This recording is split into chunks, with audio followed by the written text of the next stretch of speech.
Hi, everyone. My name is Ryan Moss. I'm the head of customer success for the Americas. I'm very excited to be joined today by Leslie Mast from Ray and Associates. Leslie, thanks for joining us. Why don't you start off? Tell me a little bit about your role at Ray. Thank you, Ryan. I am Leslie Mast. I'm our firm project manager for Ray and Associates. Ray is a top 100 firm in the United States. We provide accounting, tax, consulting services, so all those kind of business advisory services that clients need. That's what we do, and we've recently gotten into the RPA world, and so that's what I'm here to talk to you about. Great, great. And I think that started about a year and a half ago. We've been working together, but tell me a little bit about before we put ink on the paper and started our partnership. Right. So back in December 2018, some of our team members were at a conference where one of the Cryon clients actually was doing a presentation about how they were bringing RPA into their accounting firm and what they were doing with it. And it kind of lit a light bulb in some of our staff and really set us on a journey to do some investigating and research. And so we had some research calls with that firm and also with some other firms that we knew were starting to get into RPA for accounting firms, and really just started doing research to figure out how we could integrate that with our firm and what it would mean for us. For us, it meant that we would be looking at creating capacity with our team, especially now where in a lot of our areas we're finding it hard to find people and employees. So we want to be able to find extra capacity. We wanted to also focus on consistency and standardization with our processes across the firm for different projects that we do. We wanted to also use our existing programs better. So we have a tremendous amount of software systems that we use for accounting work and auditing and tax work. And we really didn't feel like we were using everything to the best of our ability. And we thought using RPA would really help unleash the power of some of those software systems.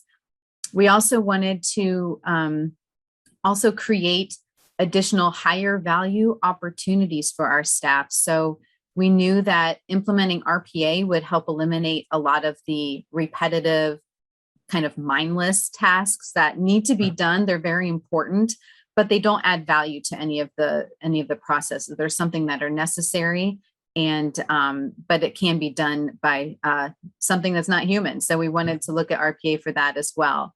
And then, of course, improving our quality and efficiency, decreasing cycle times on things. Those are the kind of things that we were looking for when we started doing our research and really getting into the RPA things. And those were some great objectives. And I know we'll talk in a few minutes about how we've made some great progress with those. But if we take that step back, what did appeal to you guys about Cryon as you were doing your homework and your research and trying to align it with the team you guys had assigned to this?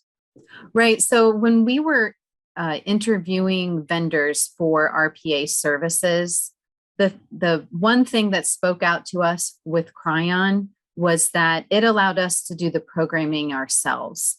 Now, keep in mind, our team, as I'm sure we will get to, we do not have much in the way of programming experience coming into this.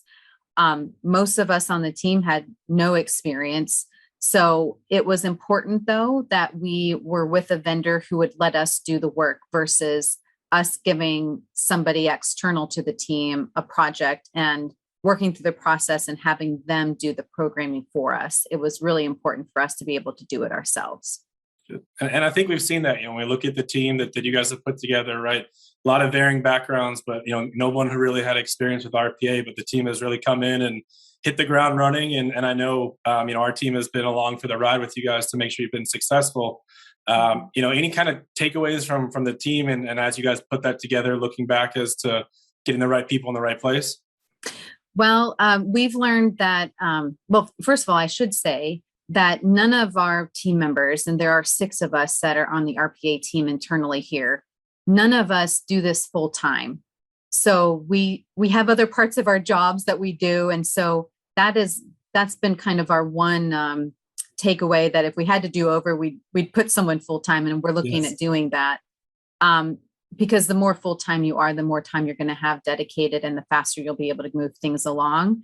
But for us, we had some experience, and those who had some idea had at least the logic understanding of, putting together if then statements and how coding should look. And it's just a matter of getting in there and getting your fingers dirty and trying it. It is a different mindset, but I think once you start to get some of those small wins and you starting to see some of the automations that you can do, it came together pretty quickly, actually. Great. Yeah. And we've seen some amazing progress with your team. I guess you could, talk to me about one or two of the key processes that you guys have been able to automate so far. Right. So the key for us, and part of our training with Niru, our consultant, was everybody had to have a project when we did the training. So we had to be working on a project at that time. So we chose things that we knew were smaller and that that would be quick wins. Right. We weren't going to, boil the ocean in a day kind of thing. So one of our projects was to automate 3 reports that are run weekly. One of our team members would normally manually run these 3 reports, different criteria, but 3 different reports from within our internal system. So they would be going from our internal accounting system to an email every week.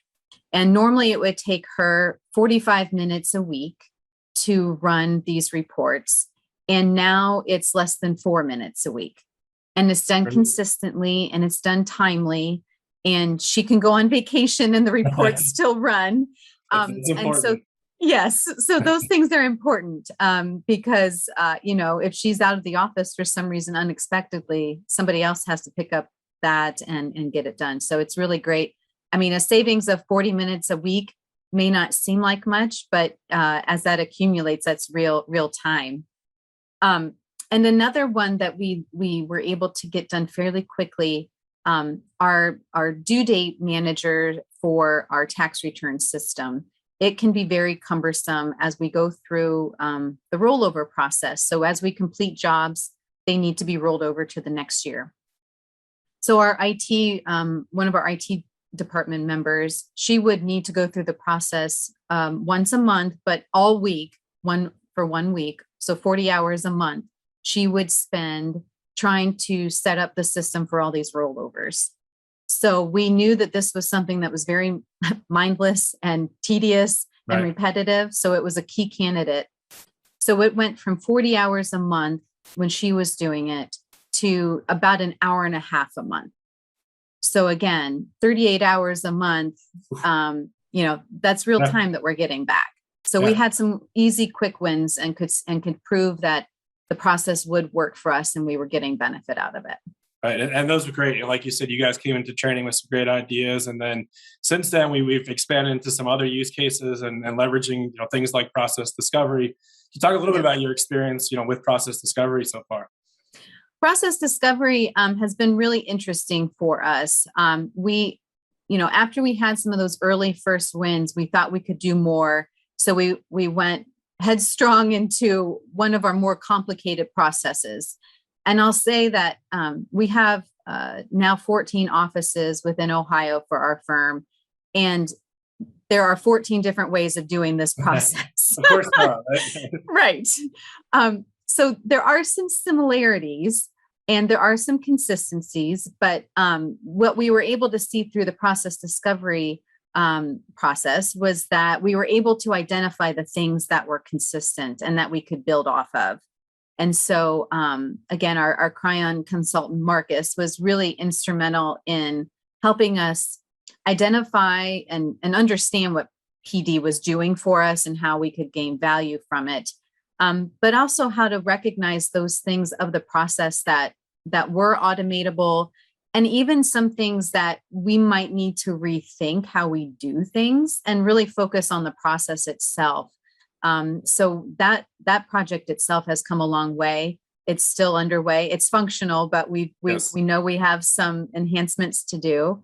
But PD, I think, really helped get us started on that journey and really helped identify those things that were repetitive that we couldn't see by ourselves one by one in those 14 different offices, but the computer was basically able to show us.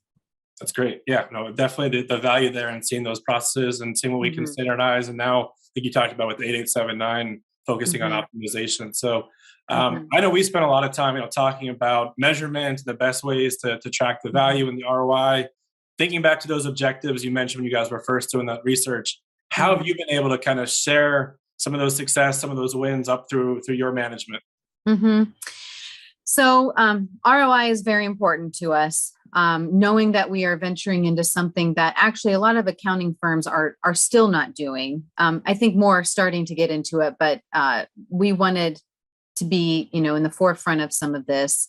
So we looked at metrics like how long it took the developer to work on the project, what the cost of our Cryon contract was, what the cost of our staff working on that project would be, the time and hours saved by automating that project. So the difference between what a manual human would do versus the automation and the computer would take to perform that. And then also looking at the consistency and the accuracy of the process, because that is also, those are measurements that we need to look at to see if we are gaining consistency and accuracy in the process. And again, for us, standardization was key as well. So those are the kind of metrics we look at. We have a tracking sheet, for lack of a better term, but it lists all of our projects, kind of the status that they're in, so that we can show management, here are the things we've gotten done. Here's what we're working on. Here's what it's saving us. So those are the kind of things that we prepare for management so that we can, prove that what we're doing is worthwhile and is saving money. Most of our projects, I would say, we're seeing about a 1.5 to 2 year turnaround time for ROI. I think that will get better, obviously, as our team gets more experience and understands how everything works, and gets more hours of programming under our belt. I think that'll come down, but that's what we're looking at currently. Right. And I know, like you said, we started off with some low-hanging fruit, which obviously had value, but maybe not the real heavy hitter processes. And then, like you said, the team is doing this as part of their other responsibilities. So things move a little bit slower on some aspects. But we talked about the 8879 process. What are a few other things you guys have kind of in the hopper that you're thinking of focusing for automation or process discovery? Right. So the 8879 process that you mentioned, that's the biggest project that we've taken under our belt and tried to work through. We have enhancements to work with some other software vendors to tie into that process to further the automations. And actually, a lot of our current vendors have APIs that we're looking at integrating as well, as we look to stabilize the 8879 process that we've been automating. Using APIs are almost a necessity to help with the stability and actually get the time down, the process time down. So I would encourage folks to be looking at APIs that are available with other vendors that you have. We're also looking at a full-time developer. I think we've realized that we can do a lot ourselves, but with each of the team members giving us 4 to 6 hours a week of programming time, we can get a lot more done if there's somebody that's focused, exclusively on that. And it will, I believe, help us get more done faster. And so that's really what we're looking at. Past that, though, I would say within the next 4 to 5 years after we've, become experts at this, we obviously want to add to our team, but we're also trying to figure out how we can help our clients with this as well. So we recognize that a lot of our clients have a need for automation in their practices as well.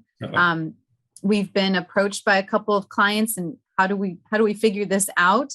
And up to this point, we've really been focusing on the process. How do we get a lean process? How do we get the best process together first, and then figure out what automation ideas and solutions are available. So that, I believe, will be coming. We're not ready for that yet, but that's where we would like to go. And again, that would help bring our investment dollars back faster too, if we're able to turn it into a revenue stream of some kind. So time will tell. Well, we really appreciate it, Leslie. It's been a great 1.5 years, and looking forward for a lot more accomplishments to come. So thank you again for the time and sharing your story.